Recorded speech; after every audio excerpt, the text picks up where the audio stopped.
Magandang araw po sa inyong lahat mga kababayan at welcome back dito po sa PNR at ito nga mga kababayan, papalitan na. Nako, former PRRD, lalaya na. Yan mga kababayan, nagtatanong po. Lahat nagulat. Next chief, yan mga kababayan, next chief daw si Torre. Patungkol po riyan ang ating alamin at bibigyan ng komento ngayong araw na ito. Pero bago pong lahat, kung bago ka pa lang at di pa po nakapag-subscribe sa ating munting channel, please don't forget to subscribe at palike na rin po ng video ito. Maraming salamat po at eto na nga, simulan na po natin to. Sawa na ang bayan ko sa magnanakaw na tao.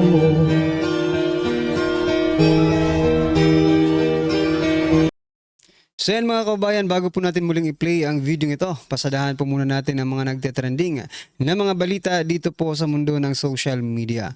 At unahin na nga po natin ito, no? Papalitan na si PNP Chief Marbel. Ito pong balita mga kababayan. Marcos to name new PNP Chief soon as Marbel extension ends June 7. O yan mga kababayan, mula po ito sa Inquirer.net 7 hours ago. Marcos to name new PNP Chief soon as Marbel extension ends June 7. Kaya nga po nasabi natin mga kababayan, no, we are just guessing, no, na maaari na si General Torre ang posibleng pumalit dito kay General Marbel bilang PNP Chief, no? Based on the performance, di ba? Ni Marbel. Kasi na-promote din po si Marbel. Kaya mga kaubayan, do you believe na si Torre?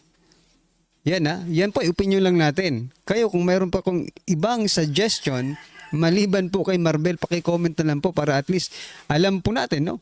Na mayroon pa palang ibang masunurin na mga generals, di ba? Kasi ang nakikita lang naman po natin na talagang very active, no? Ay si, di ba, nung isang araw nga lang nagpasikat na naman si Torre, di ba? Tatlumpo ang kanyang nahuli na mga wanted criminals, no? In just one day, o di ba? Ito pala yun. Kaya pala medyo masigasig ngayon si Marbel si Torre. Dahil ito pala ang sitwasyon. Mag-end na sa June 7 ang termino ni PNP Chief Marbel at maaring si Torre po ang maging PNP Chief. Nako mga kabayan, ano kaya ang mangyayari sa PNP kung si Torre na po ang magiging PNP chief, no? Baka magkaroon na po tayo ng warrantless arrest. Pero nasa batas daw yun yung warrantless arrest mga kababayan. Yung ginawa nila kay former President Duterte. Naninindigan silang it is constitutional, pero sabi naman po ng ating mga kababayan na mga law expert, no? Ay it is unconstitutional mga kababayan. Ano po ang inyong opinion dito sa balitang ito? Sa pagtatapos ng termino ni PNP Chief Marbel, sino ang susunod na PNP Chief ng ating bansa? Yan mga kababayan, ano po ang inyong opinion? I-comment nyo na lang po. At eto, pasadahan din po natin itong si Castro kasi parang hindi ito nanalo mga kababayan. The Dutertes seem to think that the Philippines is their family corporation where they can simply assign position to family members as they please. Nako mga kabayan, ako po ay hindi naniniwala na ang Pilipinas ay family corporation ng Duterte, no? Sapagkat hindi naman po nasa kamay ng mga Duterte ang isip ng taong bayan sinong iboboto nila. Di ba? Di ba? Naniniwala ka ba dito kay Castro? No? Or kayo ang gumagamit sa gobyerno, no? Kayo ang may negosyong ginagawa sa gobyerno, Castro. Ito nga lang ang tanong ko kay Castro or ang gusto kong gawin ni Castro. Bago ka magsalita against Duterte, please, pwede bang i-audit? Total, wala ka na naman sa pwesto. Pwede bang i-audit itong si Castro kung anong pinagagawa sa mga budget niya? Di ba? Para makita po natin. Baka mamaya puro sila bintang ng bintang sa Duterte, but they are the one who is doing the accusation, di ba?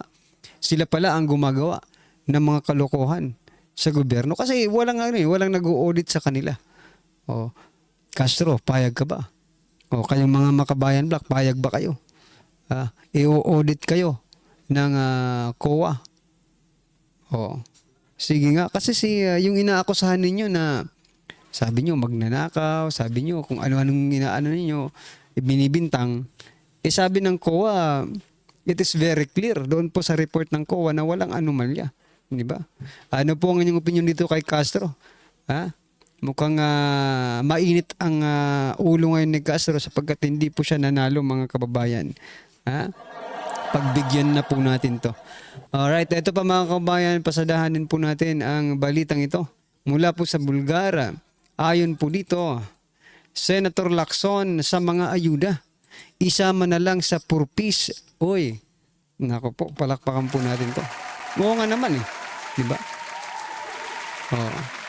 Isama na lang yan sa purpose, mga kababayan, para isahang bigayan na lang. Baka may magalit sa'yo, Senator Lacson. Baka magalit yung isang malaking tao pala, dyan sa kamara, no? Dyan pa naman sila, kumikita. At dyan pa naman nakikita yung kanilang power, no? Sa mga ayuda kasi, mga kababayan, ito, opinion ko po ito, Sa ayuda, makikita po ang power ni Speaker Martin Romualdez. Bakit? No? Gaya nga po ng sabi ni Toby Chanco, no? Panggigipit sa budget. Pag ginigipit, ibig sabihin, you have the power, no? Kung bibigyan mo or hindi, kung i-stop mo na or hindi, di ba? Nakikita na you are the powerful a man in the House of Representatives, di ba? Kaya magagalit ka kapag sinabi ni Lacson na isama na lang yan sa purpose. Medyo, may mga magagalit yan, siyempre. Diba? Kasi maraming dinadaanan yan Sabi nga, yung 5,000, diba? Yung 5,000 na talagang bigay ng national government down pababa, ay yung matitira na lang sa 5,000. Doon po sa nakita kong post, ay sardinas na lang po. Biruin mo, 5,000 pala yung binigay, tapos yung ibibigay sa tao, sardinas na lang. That's how ayuda works. Diba? That's how ayuda works. Tapos sinasabi nila, ayuda will uplift the lives of every Filipino. Naku po. Baka the lives of every Filipino congressman. Or the life of every Filipino politician. Hindi po yung mga ordinary Filipino, no, yung tinutukoy nyo dito sa uplifting the lives. No, hindi ako naniniwala, mga kababayan. Siya nung nagsabi niyan si Speaker Martin Romualdez sabi niya yung ayuda daw ay nagpapaangat sa pamumuhay ng bawat isang Pilipino. Paano aangat yan? 5,000 nga sa taas, tapos dadating sa mga ordinaryong Pilipino, sardinas na lang. Diba? That's how ayuda works, mga kababayan. Okay? Ano po ang inyong opinion dyan, mga karabin natin? I-comment nyo na lang. At eto, nako, magugulat kayo dito, mga kababayan. Eto, mula po ito sa News 5, retired Colonel, teka lang, sino ba ito? Retired Colonel Jerry Valeroso na tumistigo laban sa drug case ni Senator De Lima, may panawagan. Eto, mga kababayan, pakinggan po natin to. Well, ito, kasalukuyan, nagtatago pa rin, paiwas-iwas. Dahil up to now, hinahanap talaga ako ng tropa ni Senator De Lima para bumaliktad. Na-surprise ba kayo na dalawa ng testigo laban kay Senator De Lima ang nagpahayag na pag-atras sa kanilang testimonya, sir? Actually, tatlo na silang bumaliktad Tatlo, okay. Tatlo na sila. Ano masasabi niyo doon, sir? Well, actually yan para sa akin kasi, at ito naman talagang katotohanan. At kahit sinong tao naman na testigo, malagay sa katayuan namin, ganun, kung mahina-hina ang paninindigan mo, talaga ganun mangyayari, na-atras ka. Paano yan kasi?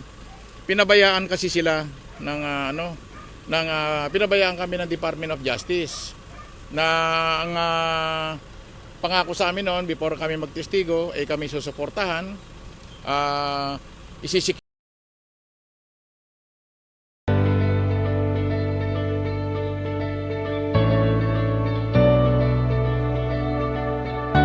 Mga kababayan, no, may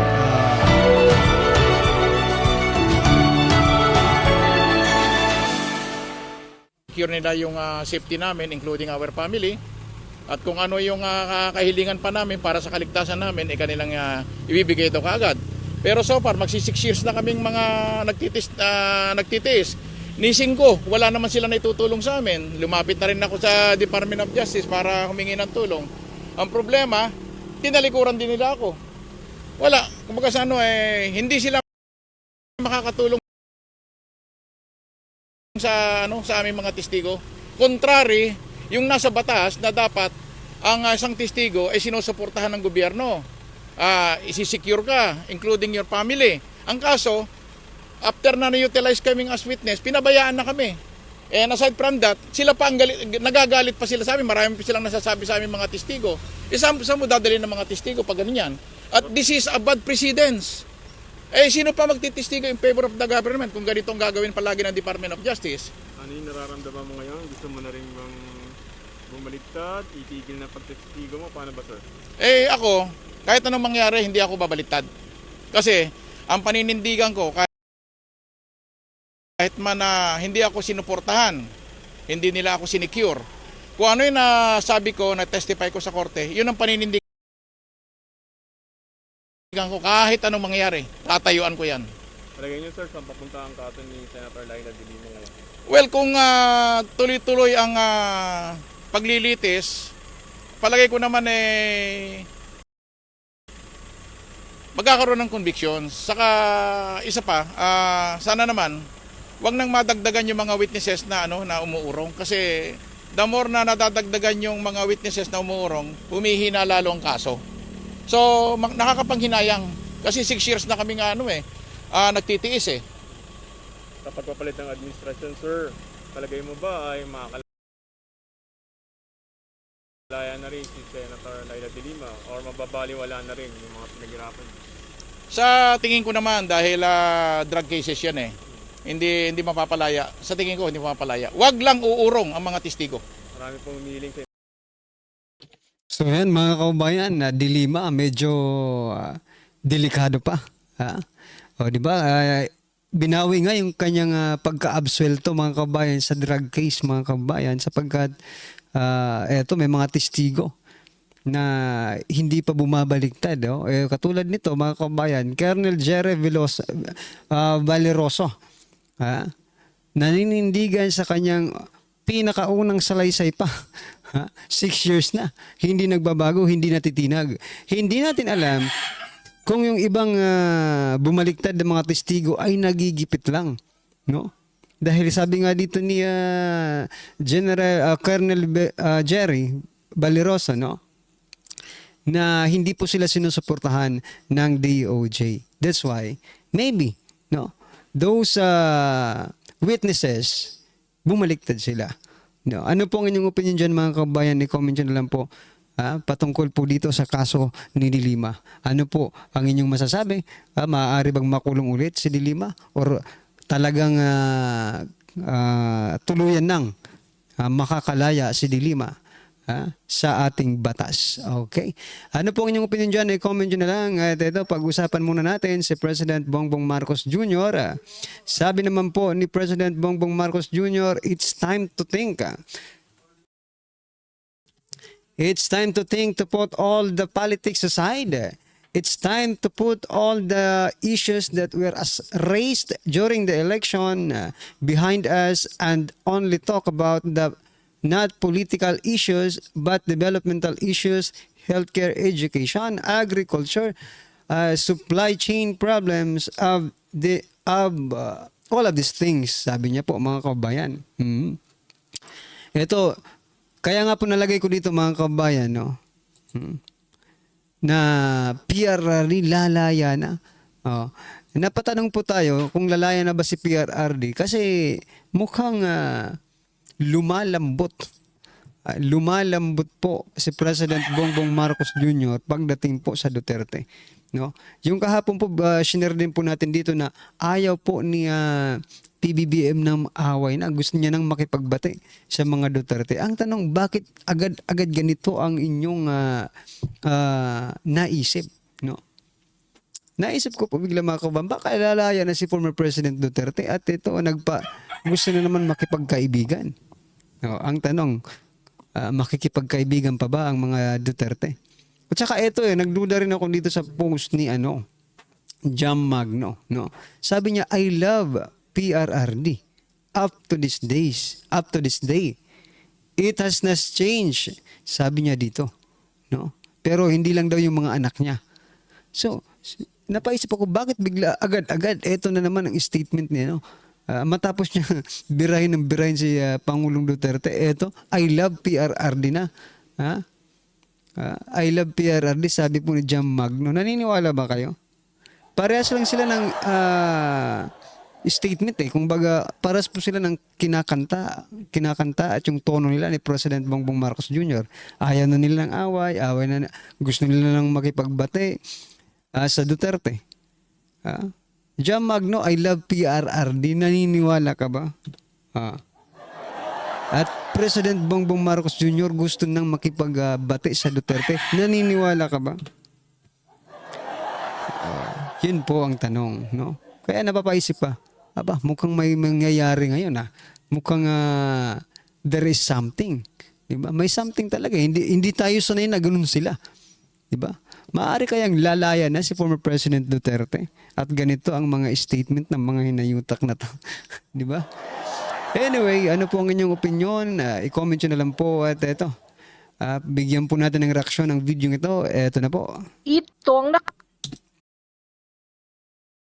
nakakagulat, viral at trending ngayon sa mundo ng social media ang di mo balitang kung hindi mo kayang gampanan ang trabaho mo ay dapat ibigay mo na lang ito sa deserving na tao. Kung hindi ka marunong manindigan at gawin ang tamang proseso, lumayas ka na lang sa Senado. Ito rin yung sigaw na marami sa ating mga kababayan matapos manalo sa pagka-senador si Rodante Marcoleta ay usap-usapan ngayon sa mundo ng social media ang di mo rin posibleng pagpapapalit ng liderato na mangyayari sa Senado pagbabalik na ang session ng mga dating senador at bagong senador. Kaya naman panawagan ng marami sa ating mga kababayan na sana'y bumaba na lang raw sa puwesto ang kasalukuyang Senate President at ipalit ang bagong senador na walang iba kundi si Senator Rodante Marcoleta. Pero bago ang lahat mga kapinas, kung bago ka pa lamang sa channel namin ay huwag mong kalimutan mag-subscribe at pakiclick na din ang notification bell para mas maging update ka pa lalo sa lahat pa ng bagong videos na i-upload namin. At So yan mga kababayan, payag ba kayo? Napalitan ni Senator Rodante Marcoleta itong si Senate President Jesus Escudero.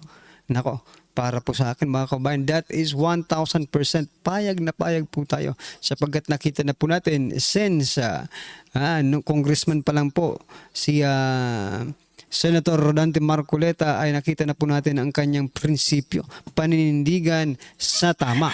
So kung siya po ang magiging Senate President mga kababayan, aasahan po natin ang lahat ay naaayon sa batas, makatao at may malasakit sa bawat isang Pilipino.